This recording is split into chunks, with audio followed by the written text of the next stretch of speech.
Defensively is playing extremely well. You can just look at them statistically. Defensively, we got to do a good job, follow the formations, motions, and control the line of scrimmage. Quarterback run game being a part of that as well. And for our special teams, they got a dynamic returner that can change the game, and got to do a great job against him. So, open it up.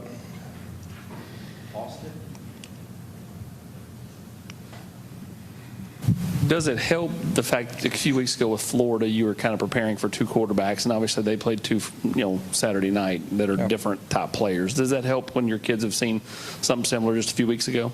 Well, I think defensively, you always got to know who the number two is and have a plan for him. It can be through injury or them playing multiple guys.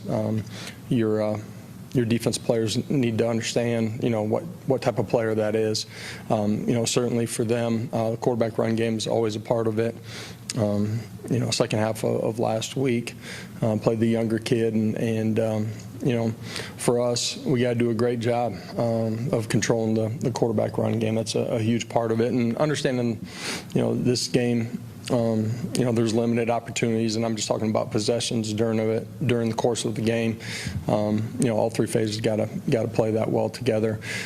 For us, within the scope of what we're doing schematically, play assignment sound. You got to rally. You got to go make tackles in space, and certainly when it's quarterback run game, your eyes, your keys, got to take you to making those plays. Coach, with an open date, I'm sure you guys went and looked at a ton of stuff. Did you find any common denominators for the first half, like the slow starts in the SEC games? There's not just one thing. You look a week ago against Alabama, turnovers on a couple of possessions, missed field goals, execution. We've taken sacks in the red zone.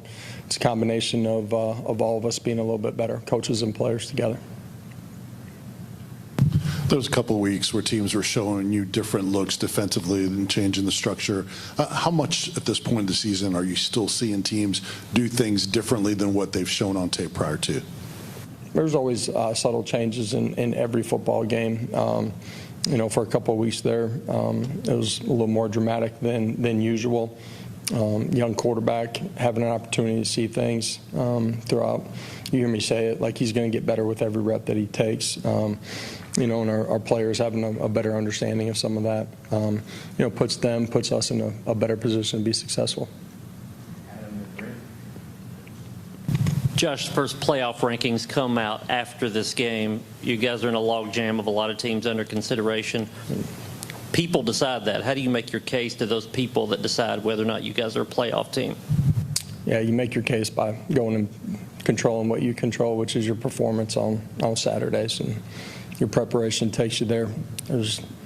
We're halfway through the conference schedule. There's a ton of football.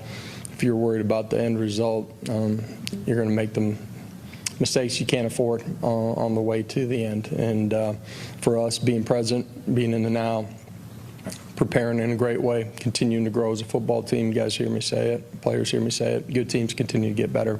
Our best football is still out in front of us. We got to go chase that. You've played a lot of offenses that have been playing a lot of multiple tight end stuff. You guys have played more traditional, 4-3 or 3 linebacker groups instead of as much nickel. What do you like about that trio of linebackers, and why have you guys sort of gravitated towards that against multiple tight ends? There's a lot of different reasons that you can get into your base personnel, and that's what you're facing on the other side of the line of scrimmage, their skill set, how you want to defend the run game, and what you want to play out on the perimeter. We've worked that all through the course of spring ball and training camp, having the flexibility and the opportunity to play different personnel groupings to those personnels that we're seeing from the other side of the football, and they've trained that way and have executed really well in it.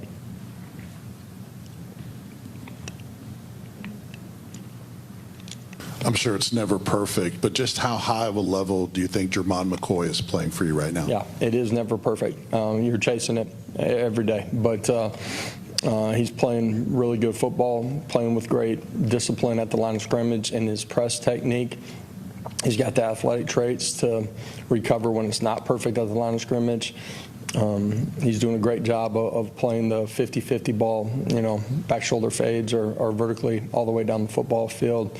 That comes from his maturity, his fundamentals and technique, and competitive composure at the end of the play.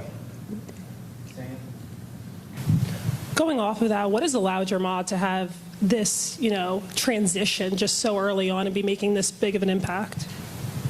I think it just starts with his maturity as a person. Coming out of high school, what he did before he got on the field, and 3 months at the previous stop, changing his body. A guy that was recruited to play some wide receiver, flips over to the other side of the football. He's a sponge as far as soaking up information inside the meeting room. Extremely bright. It's not like you're restarting every single day. He's able to grow upon what happened the previous day on the field or in the meeting room, incorporate those things into his game. He's got all the athletic traits that you want. But again, his maturity is a huge factor in why he's playing the way that he is.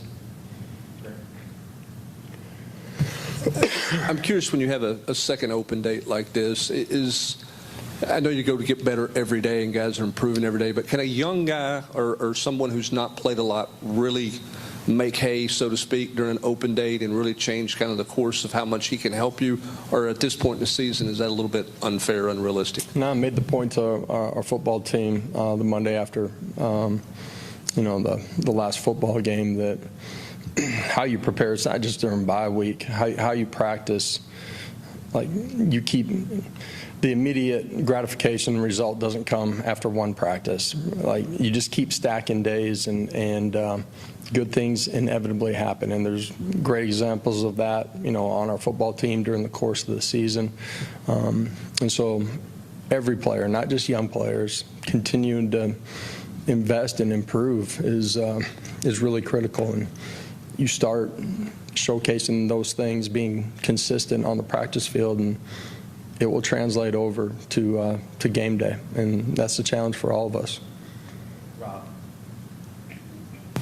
Sticking with that one, Mike Matthews, is that a guy that is building towards maybe a bigger role on the back end of the season? Yeah, Mike's gotten some opportunities. Feel like there's a greater opportunity for execution at times when he's out there. Some of that's the guys around him, some of that's him too. We need him to continue to come on and be a big part of what we're doing here, on the back half of this conference season. Where are you at in terms of competition on the offensive line? Are there any young players that are threatening for playing time or made enough improvements to where they could be trusted in games? Want to see those guys continue to improve, and that's in our team setting. Some of it's in pass rush against defensive line. Those guys are in a race to be ready to play. You guys have played a lot of guys on the defensive line really throughout your tenure. Even this year, you guys are going 10, 12 deep in games. How do you get kind of a buy-in from a group like that to maybe those guys would probably like to play more individually, but collectively it's benefiting them and the team? How have you guys gotten that sort of buy-in to where they kind of accept that and it's working for you guys?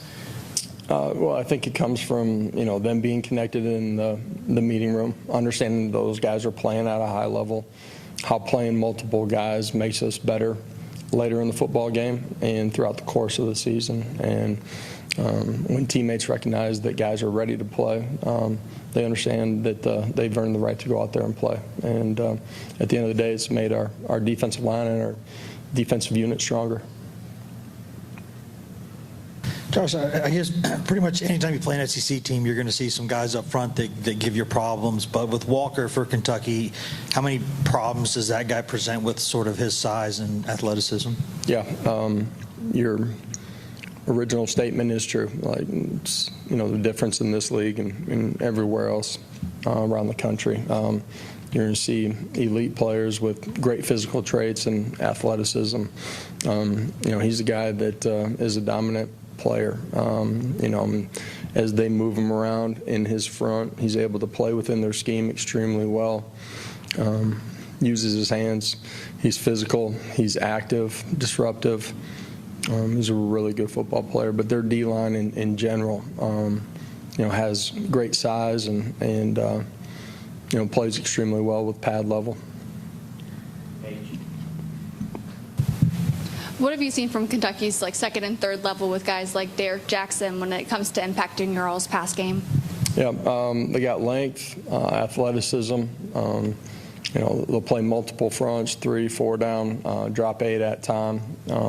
They play with great discipline, pattern reading and causing issues with windows. And, we got to do a great job of recognizing their rotations, feeling the underneath coverage, and, getting to the right spot at the right time with the ball. Thank you. Thank you all. Have a great day.